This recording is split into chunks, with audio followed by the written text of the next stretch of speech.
Oh man, it's the truth behind Eazy-E and Too Short, and people was donning them the kings of the West Coast, and neither one wanted the title. They ain't try to be the kings or nothing. And that's what was so funny is that to the rest of the outside world, they were competitors against each other. Like rap beating everybody.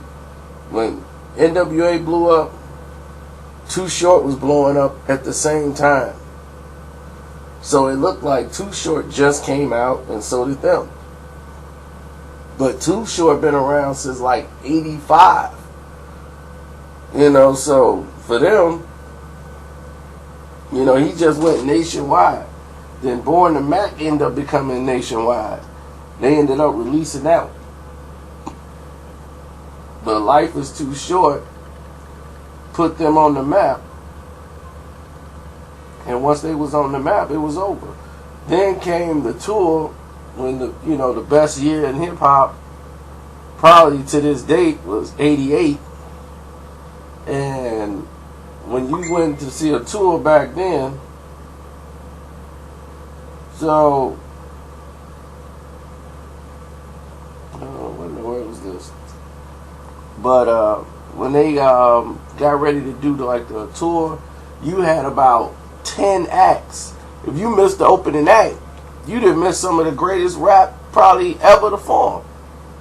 The opening act was probably somebody like DJ Fresh Prince, and all them. They were probably the opening acts back then. Everybody on the marquee is Raw. Then you got Eazy-E and Too Short on the same marquee with Public Enemy. So you got N.W.A mixed with Public Enemy. Somebody be like, man, that don't even make sense. Why would you put them two together? You got somebody saying, women ain't nothing but bees and hoes, and then you got Public Enemy saying, uplift the brothers and the sisters. But back then, people used to listen to the lyrics, and they saw N.W.A as political. So putting them together on the same card kind of made sense to them. So that's what the promoters went with. Now, granted, as the time went by and all this stuff, things started to change. You started to see, a difference in the way people toured. But as far as the tour itself, N.W.A missed some of the shows. They didn't really rock out a lot of cities. Like New York wasn't really feeling N.W.A like that. Mostly the Midwest. Here we loved it. New York wasn't really feeling it. They was whatever. But they vibe with Too Short. And that's how Too Short and Eazy-E, really, that's like, man, this dude he got the slowest raps I've ever heard. That's Eazy-E's like, man, you are the slowest rapper I've ever heard. And Too Short was laughing like, man, but they hear me though. Like, they hear me. And then they just started rapping each other. Then they knew certain people. He was like, oh, yeah, I know so-and-so and this and that. Some hustlers from around the way, from the Bay. So they got tight. So when the tour was over, the magazine is still like, who's the best, Eazy-E or Too Short? It was everywhere. It was like they were hyping up a beef that didn't exist. Like today's time, they would have been at war with each other over magazines or internet just saying they got beef. But they were cool. Like, they was homies. Everybody wanted them to battle each other and all that. Like, these people... I even at the time, I thought it was stupid. And then when they went back, Eazy-E went to visit Too Short in the Bay. Him and E40 All of them back in the Bay. And they treated him like a star. Because Too Short was like, man, you need to come to the Bay, and see the fellas, man. We got you. You good. Man, and he already knew dudes in the Bay.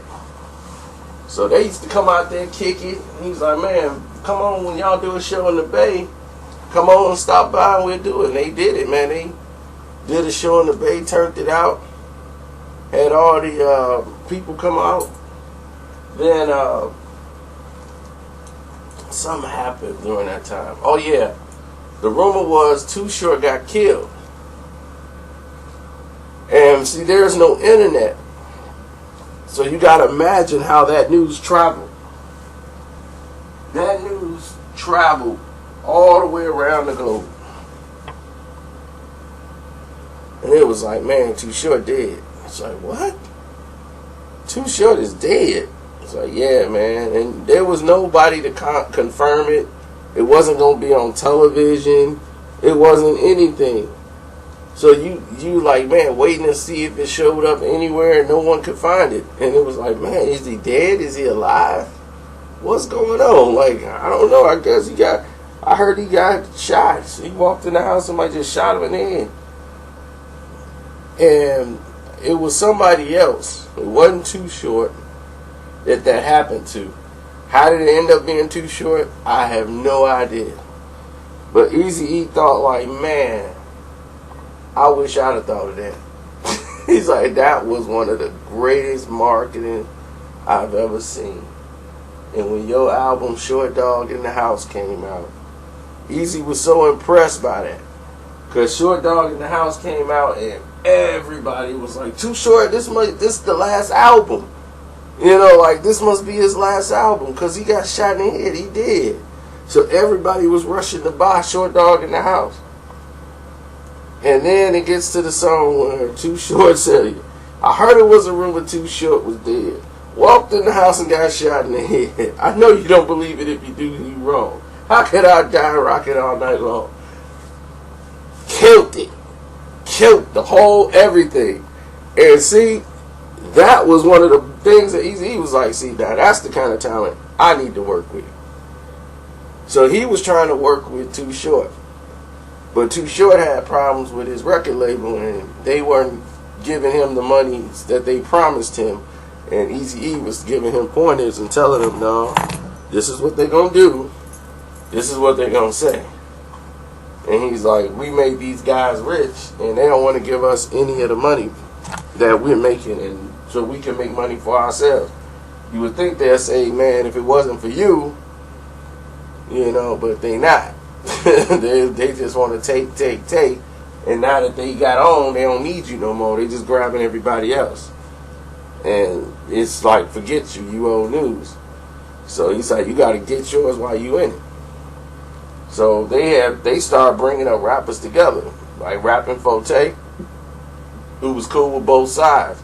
So they produced Rappin' Forte track, Players Club, and they was finna put out a bunch of artists. Cause Eazy-E was like, I'm not finna rap no more. That was his thing. Like, I'm done rapping. I just want to be, producing and owning my own record label. And that's when he was trying to get Too Short to fall in fold. He was like, I don't want you to be my artist. I want you to actually be a part of it. We can start and come be a part of this company, this Ruthless thing. I'll bring you in as a partner. That's how much he respected Too Short. Because he thought he was a genius for marketing and reaching brands and reaching areas that nobody else would even go to. Because he had the work ethic. But he saw Eazy-E was going through problems. Because after they did Menace to Society, that was the last time they seen each other for a long time. Because Too Short was fighting and was doing all kind of stuff back home. And he was like, this is getting crazy. So he ended up moving out of the Bay and went to Atlanta. And when he moved to Atlanta, that's when things started to slow down and change for him. Because people don't remember that. A lot of people gonna want me to talk about that. Yeah, we chased him up out the bay. Now things got crazy, and then he had to leave because there was a lot of heat coming down on Too Short at the time. And I think I addressed it earlier, but we won't go into all of that. But just say it's a lot of heat went down on him.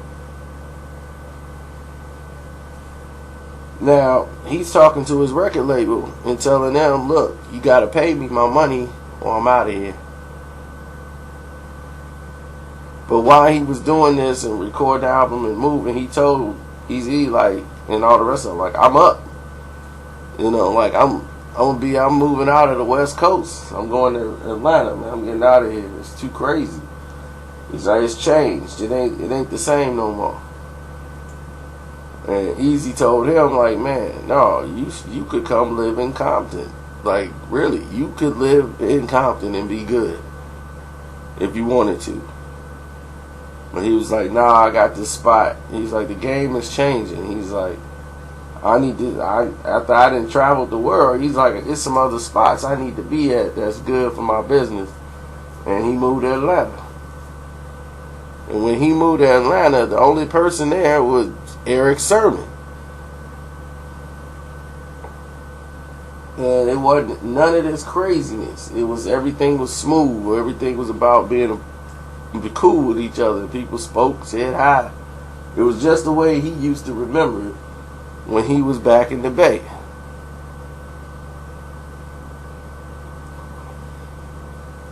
So once he felt that everything had, turned around from that Looney's incident, Eazy-E ended up passing away like a couple of weeks after that.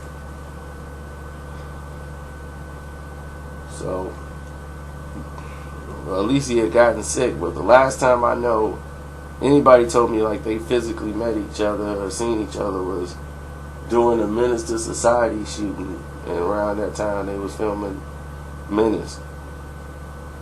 And that was like one of the last times. But these dudes was cool and they was Don, the kings of the West Coast. They was like, and then neither one of them wanted to be the king. That's what made it funny. It was like, but we running this article. We're gonna say these guys are the kings of the West Coast. Like, kings of the West Coast. I don't do that to me. I'm no king and I'm a gangster. And, man, it was just, that's why right now, king of the West Coast don't even fit. If you hear anybody say they're the king of the West Coast, that's an East Coast artist going over to the West. It's a whole different mentality in the West. They don't think like that. They think, man, don't put no target on my back. Because, see, it's the two different environments when you look at the East Coast and West Coast. See, the West Coast dealt with more of a gang mentality, sort of like the Midwest. We didn't want a lot of attention for stuff. Because if we got a lot of attention for something, that meant there was going to be repercussions. Even on diss records. If you diss somebody, you got to be very careful. East Coast is different. You can make a diss record and walk past the street and be like, I got you last week on that diss record. That wasn't going to happen on the West Coast. There's a chance you seen his homeboy and he might be like, look, I got him right now. He in my sights. I'm going to spark him. As soon as he come around here. What's up, Buster?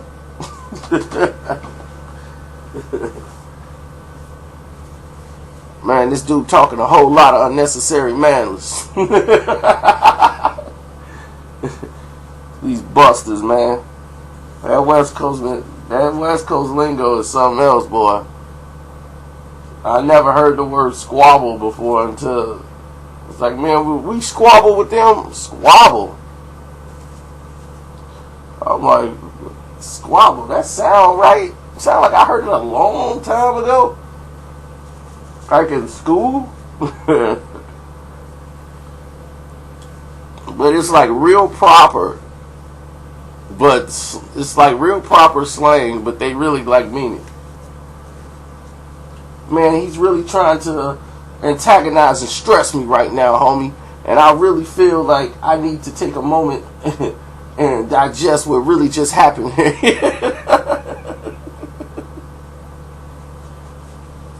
But I digress. Oh, man. Oh, man. I'm coming down with a cold, man. So they might ground your boy now for a couple of videos. But I'll bounce back. I always do. I got court today, too. Yeah. Now, this is supposed to be a simple procedure. I'm supposed to go in, show the paperwork, walk out. But when you black, you know it ain't never as simple as that. They gonna think of a whole nother charge while I'm there. Well, you did show us the papers, Mr. Davis. But we did have to write it in the first place. You told me all I had. Yeah, well, they told you wrong. Want you to come back this day, so then we'll make a decision on writing you another ticket. I know this has never been done in the history, but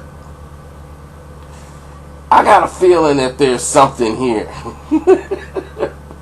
It's a regular traffic ticket. Here's all the information you needed. Backed up everything I said. Why am I not going home? Well, we don't send you home this time. We want you to come back. Here, go see the clerk. Oh, man. Well, if you don't hear from me no more, they got your boy. How about? Oh, and don't let me forget. I'm sorry. Cannot forget the fight between the Bay and L.A. over who had the word bitch first. Like they invented the word. Can't forget that. That was hilarious.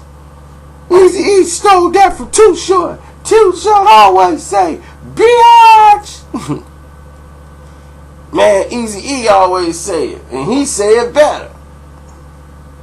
Too Short got that off him. It was the stupidest, dumbest argument you ever want to see. And you would wish you had on tape. People would argue in card games, get in the fights, domino games, and get in the fights all over this word by two people who said it first. So I had to bring that back up. I'm totally sorry I forgot that. That was monumental. And everybody knows that Too Short basically used to say it. Eazy-E said it, but it didn't really become a calling card for him until like the Niggas for Life album. You know, like he was making it like a calling card, like Too Short was doing. But Too Short used to always say, biatch. That's his favorite word. But if Eazy-E said it, his thing was different. They said it different. Bitch! You know, that was just Eazy-E's way of saying it. And it was the craziest argument you would ever see two people have. Like either one invented the word. But it was entertaining to watch. I'm out.